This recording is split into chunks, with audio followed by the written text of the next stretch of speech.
The best scientific calculator to use is the one that you know how to operate. The more you know about a calculator's functions and what all it will do and how to make it do those things, the better that tool will be for you. So we're going to spend some time getting to know the Texas Instruments Ti-36X Pro. This is my current favorite. One thing I really love about it is it has two sources of power. It is solar powered and it has a battery. This calculator has so many functions and hidden menus. There's no possible way I could cover all that in one video and you wouldn't watch it anyway.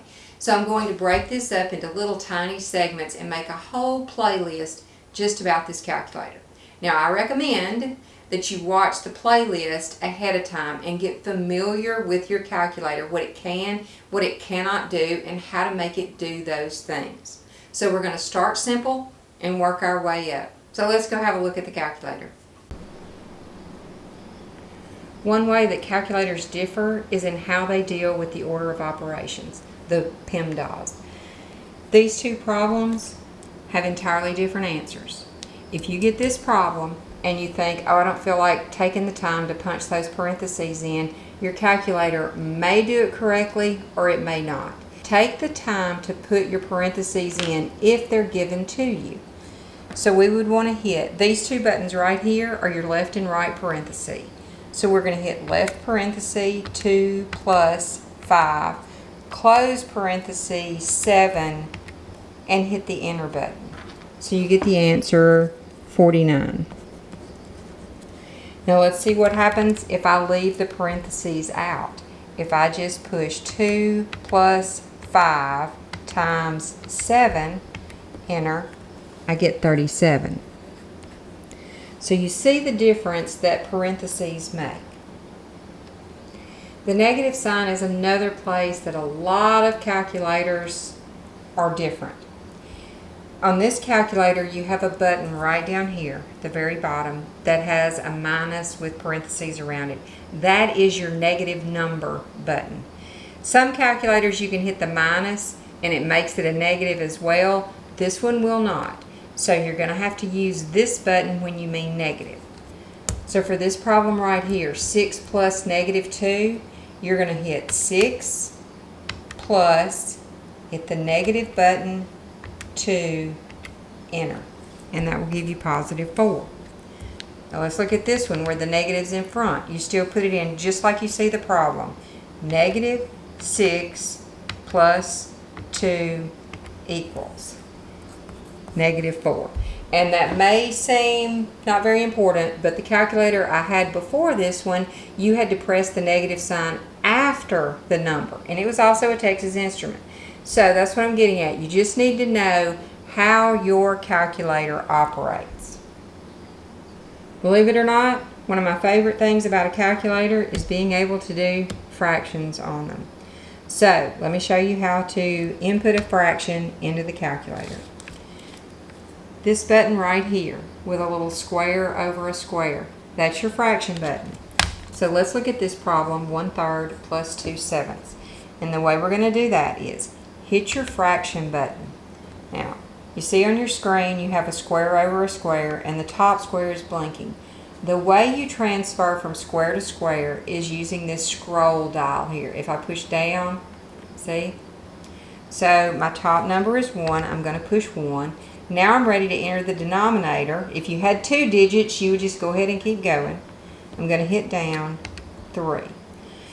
Now, I need to move over, so this is where you're going to come to your scroll bar and hit over, then hit the plus. If you hit the plus before you use your scroll bar, it's going to add that just to the denominator, and that's not what we have. So now that we're here in a new position, we're going to hit the fraction key again.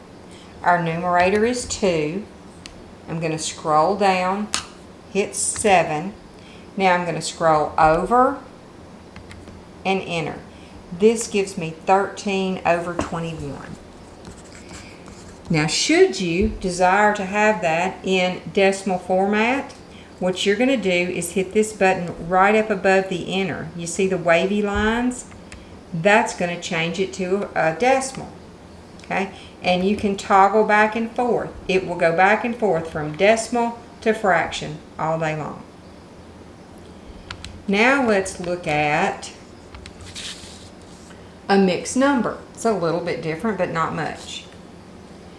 If you see on your keys these blue words and symbols up here, that's like a second keyboard, and those are called your second functions. This blue button right here with the second on it, it engages these. Since I have a mixed number in this problem, I'm going to need this symbol right here. This is for the mixed number. So to engage it, I'm going to hit second and then the 7 button. Now you see I have a big square and then a fraction with squares. You still can use your toggle button to move all around it. So I'm going to hit 2. I'm going to toggle over to the top, 1, down, 5. Okay. Toggle over so you get out of that fraction. Hit the plus sign. Now I need another fraction, but I don't need a mixed number this time. So you can just hit the fraction key. Up at the top will be 3. Toggle down to 7. Now I'm going to toggle over to get out of that fraction and hit enter. And I get 92 over 35, which is an improper fraction. So if I want to change it to a decimal, there you go, 2.628. I can go back to the improper fraction. But what if I want to take 92 over 35 and I don't want to change it to a decimal, but I do want to see it in mixed number form? This is one of those hidden menu things. So what you're going to do here, you have your mixed number, you have your improper fraction. Here's your answer. Hit this button that says math one time. You get a list of options here, and we'll go over all these options at one point in time. The very first option, and it's some weird looking symbols, but what this actually means is fraction to mixed number or mixed number to fraction. So what we're going to do is, now that we've hit the math button, remember we had our improper fraction entered. We hit the math button. Now we can hit enter, and it brings up that choice. We hit enter again, and it just changed it to a mixed number. So now let's look at how to go backwards and change a mixed number into an improper fraction. So let's say I've got 5 6/7, and I want to change that to an improper fraction. First, we need to enter the mixed number, and we're going to do that by hitting the second button and the 7. That pulls up the format for mixed numbers. So I'm going to do 5 6/7. Okay, I have that entered. Now I'm not going to do any operations with it, so I don't need any pluses or minuses or anything. I'm just going to go straight to the math button. Number 1 choice is to change from fraction to mixed number or vice versa. So I'm going to hit enter and enter again. Now it just changed it to 41 over 7, which is improper fraction 4.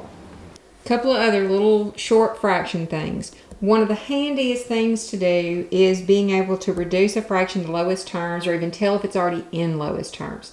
So let's take the fraction 259 over 357. I want to know if that can be reduced. We're going to enter it into the calculator.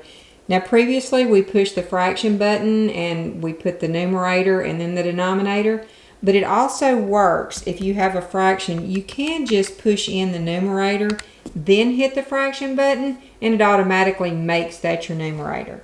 And we're ready to enter the denominator, so that saves you a couple of keystrokes.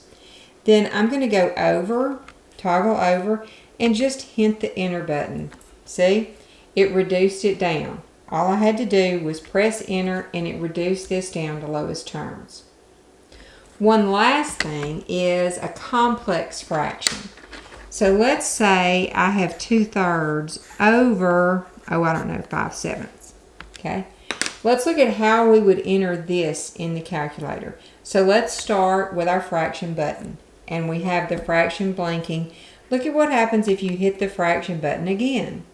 It changed the numerator to a fraction. So now we can push 2, toggle down 3. Now I'm on the denominator, so I'm going to hit the fraction button again. Now I have a fraction over a fraction, using the toggle to move where I want to. Now, the first time I hit the scroll bar, it just put me beside the 5/7, but I want to go all the way. So hit it again and hit enter, and that tells you that 2/3 divided by 5/7 was equal to 14/15. Now that would be an amazing time saver on any standardized test. So this was a fantastic first lesson in the calculator. Stay tuned and let's see what all this calculator will do.